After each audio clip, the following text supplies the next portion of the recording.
All right, the video starts off with some words of advice that I find that make it a lot more comfortable when you're out in the woods. And this video has everything: me eating, me at the peak of a mountain, what to do at camp. I think you'll find it really useful. Let's check it out. If on the first day you're constipated, sunburn, windburn, or chapped lips, whatever, you're not going to be feeling good. You're not going to be able to do those long-term hikes that maybe you want to do. So if you want to do one of those through hikes, maybe a 3-day, maybe a 4-day, you're going to have to learn how to poop out here. And that's really as simple as it is. You have to be comfortable. You have to have good shoes also. So these are my trail runners that I wear. These are actually 0 drop. So if you're pretty flexible, these shoes work really well for you. It's got some really aggressive tread on them, and I just found them incredible. And at like 9 ounces a piece, you're flying. So this just shows different events throughout the evening that take up my time, whether it's watching the sunset, looking at the lights. In the morning, I'm making coffee. I'm looking at the sunrise. I am observing the trees behind my tent, how they collect the light. It was just absolutely beautiful. My time was completely taken while I was out there. It just shows you a little bit of what I lived with when I was there. It was beautiful. Really nice views. I was in the 7 to 8 to almost the 9,000 feet above the ocean there. So my ears started popping around the 7,000 foot range, and it was great. A lot of fun up there. And there's a lot of relics because in California, those mountains, well, you had gold up there. Way back. And so I'm actually going to take a picture of one of those mines here. It's to the right of where I'm standing. Right now we're going And up there, down, you just see how so we're gonna have deep to these cross mountains this are. ravine and then probably go all the way back up. And it's either this mountain or the next one. We'll find out. And on the way back, we will actually go through the Dawson line here. And I'll wait for someone to be a safety observer because right now there is nobody here. And someone will be nice enough to let me explore. Lovely. I did not go inside there. That's what not we're going to gonna do. happen. Could not find a safety observer for myself. That's me up on top of Cucamonga Peak. And I'm so excited I just set up my camp. And as you can see, it got cold pretty quick.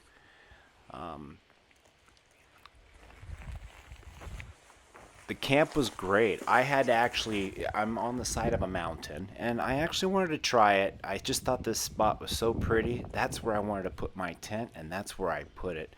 The sand allowed me to make a little shelf. I made it just big enough for my sleeping pad, and that's where I stopped. And then the rest of the tent I pitched up so I could cook underneath it because I knew it was going to get windy. And you're going to see that later on in this video. You're going to see me cooking. Oh, it's going to be cool. The tent was fantastic. Just kind of experimenting, using my trekking pole for guiding out the tent.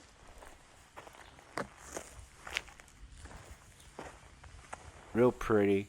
Not really an earth tone, but it really does kind of blend in with its surroundings, so it's not a real loud looking color. Very pleasing on the inside. It's not a depressing color. My MSR tent, while dark, it is dark. It is pretty dark. This is not dark on the inside.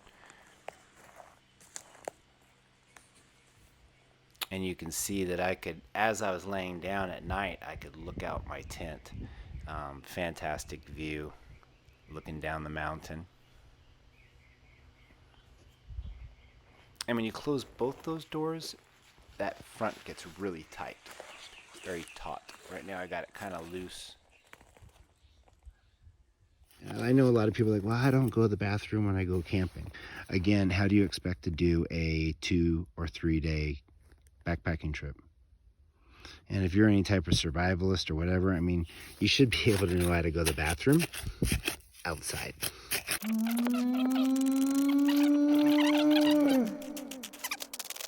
All right, so you put your feet right here. Nice shoes, huh? You put your feet over here, right there, okay? you squat down. Okay, when you squat down, okay, there's my sack. Sorry guys. You got this nice hole to go into. Sometimes you can miss. Well, if you miss, that's all right, because that's the dirt you're gonna shovel into your cat hole first. Okay. Poop never touches this. Okay. So you do your business and shovel it all in there, and you bury it really well. Okay, folks, hold on. Because, you know, how do we get to this point? Well, put a rock on it. Let's cook some dinner. All right, folks. I am a huge fan of Peak and 48 grams of protein. Beef stroganoff. Everything I try of theirs is really good. Now, if it says like coconut curry, it's going to taste like coconut. So they use real spices. And also, you don't have to add very much water, which is only 3/4 of a cup. So I've been shocked before, like with things that take potatoes with 2 cups of water. So it's like, well, I guess I ain't, eating breakfast, because there's only so much water I can carry, up here, or water I want to use, on my food. So we're going to boil this up, and yeah, cool.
And that's it. See you in 10 minutes.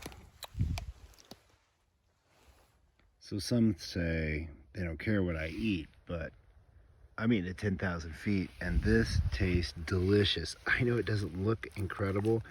I guarantee you'd be so amazed. The noodles taste like noodles. It's beef stroganoff. It's amazing. It's like eating out of a bowl. Get yourself a long spoon. Oh, it's just great. Yeah. All right, I'm gonna enjoy this. Watch the sun go down. Hey, now these are pretty good. They taste like an ice cream sandwich, but it's a dry sandwich. Okay, so I'll open it up and then I'll show you. Here's your ice cream sandwich. It even comes in a real ice cream sandwich wrapper. The cookie, this one got broken, but you can see how the ice cream looks.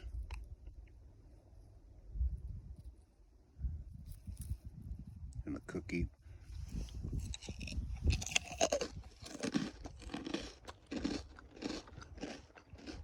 Very crunchy. Tastes just like ice cream. See that?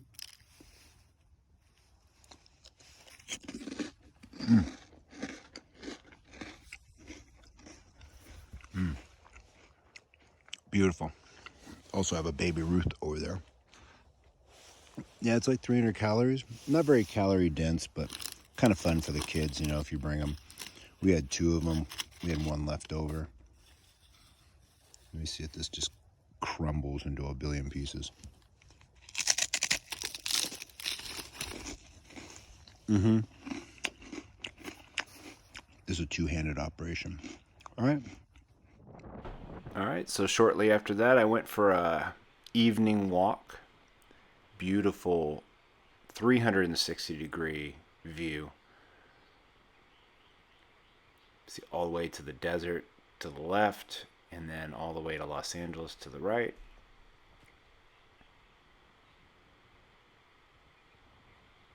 And by the time I got back to camp, the sun was going down. And that's when it gets kind of real, you know. You know that you're definitely out there by yourself and that the sun's going down.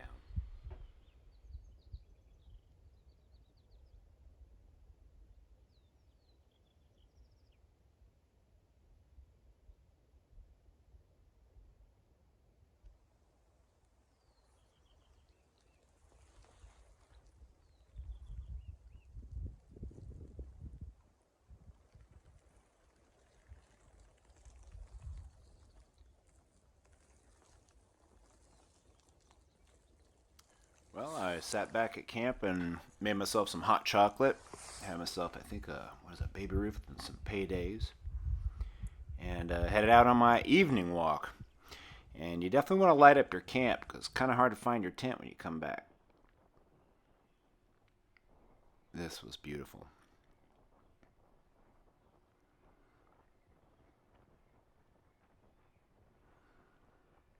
And because you're so high up, when we start panning to the right, you're going to see that the sun is, you can still see the sunset coming up here on the right hand side. The view here is just amazing. You're so high up in the air. Even when airplanes pass over your head, you can read the markings on them. It's really a spectacular view.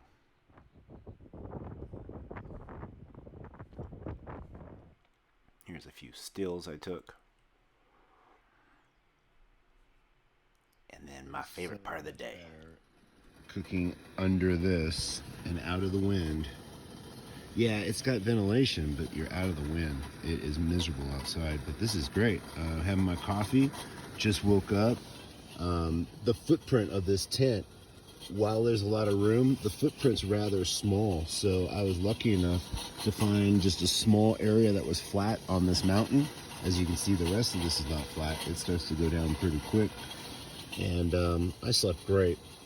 This tent, it has the ability to be pitched in all kinds of places. So really exciting. Have plenty of room for my stuff. And this tent, like I said, is pitched on the side of a mountain. So as you can see, it's collapsed. This is how I set it up. So this didn't happen overnight. As you can see, about 4 or 5 inches of, maybe even more of that, a foot of the tent is kind of just bunched up. I just didn't have room. So even with a couple inches of space taken, I still have plenty of room. This side has a lot, and this side gets a little bit small because, you know, the mountain kind of ends right there. But just fantastic. I am so happy with this tent. No condensation at all. We had a nice breeze, you know. It is what it is. Making the coffee though. How do I make my coffee? I heat her up. Here you go, guys. Blink. Yeah. Oh, look at that. Oh, that's so good.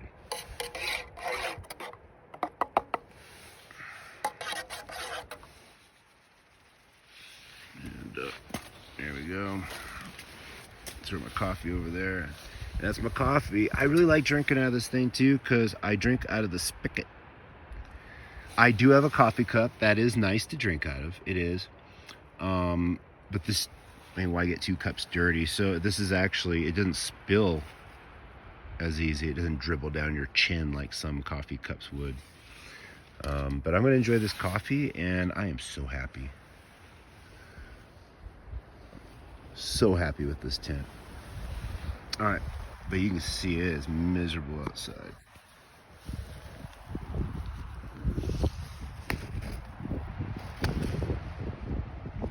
You don't want to be outside. That's no fun. All right, we're going to be heading on out, and look at the cloud cover.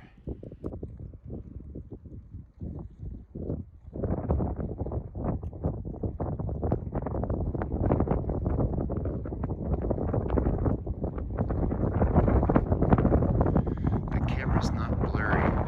That's actually really foggy cloudiness that you're seeing. You can kind of see the city peeking out right there.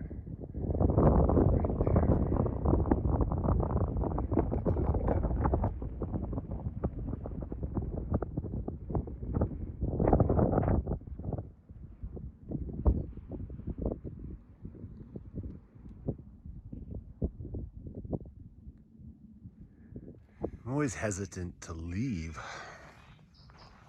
and get started. Bag looks really good. Very light. I'd say it's about 20 pounds. And All right, well, thanks for joining me today. This is just above Claremont City, which is above the 210 freeway. So this is very convenient for all of us that live in the San Gabriel Valley. Let's make sure we clean up our mess. If you see trash, pick it up. Let's do something for the woods and treat others with respect. Take care.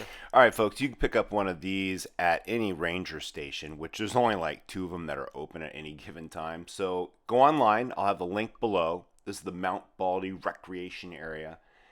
And I just put some stickies here. You're going to go up Mount Baldy Road.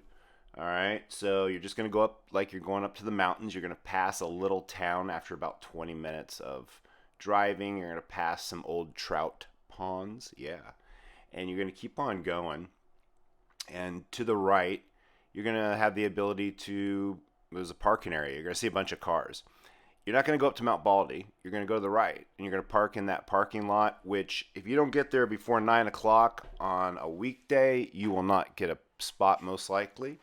And then on the weekends, you have to get there probably around 5 in the morning. All right. And you can see the different trails that I've done, the ones that are highlighted in yellow, orange, all those are great. The one in like that blue color to the right is the one that I did. And you can see that the peak is 8,859 feet above sea level. You can also see that I went past the peak. Very easy to pass the peak. So pay attention when you guys are hiking, and be safe. Download one of these maps. It gives you an idea of, it's almost like a park, guys. A very large park once you get used to it. But it is the mountains, and it's extremely dangerous, and it's good to know where you're going. So download one of these maps. Be safe. I hope you guys enjoyed the video. Subscribe, hit the like button, and share this with a hiker. Later.